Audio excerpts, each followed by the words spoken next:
So today I want to talk about why I named my brand Sacred Queens Essentials.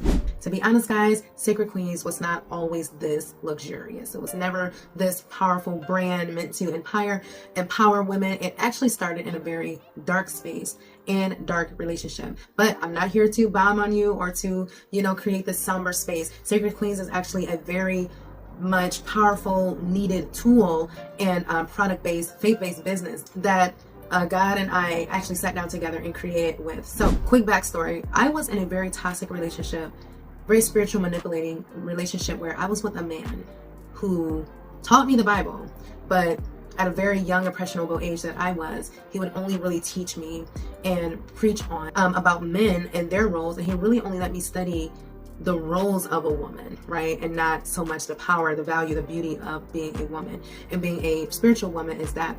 So I'm not lying, guys. From the age of 18 to 28, I was in a very, very toxic, spiritually manipulative type of relationship with a man, again, who suppressed the values and the roles of a woman. So back in 2020, when COVID started, I knew that I wanted to start a business, right? I knew I wanted to, take advantage of this whole COVID era, right? And I knew skincare, bath care, body care was my thing, especially with me being an eczema girly. But I knew that I wanted my business to stand out, right?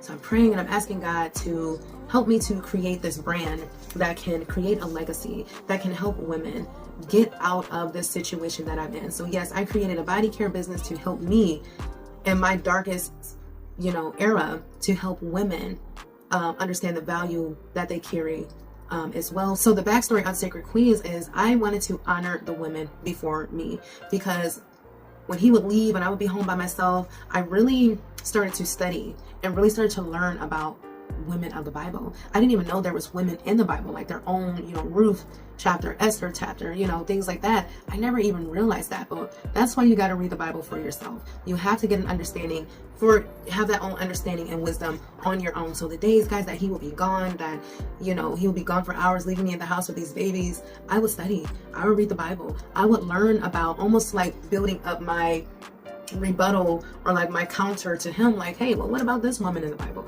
Well, what about this woman? Do y'all know this man would really like condemn me, and I would have to pay for, going against his teachings? And girl, yes, I was in a whole mess, okay? And God see me, don't worry, God got me, and God did a very good job on healing me and getting me out of that situation.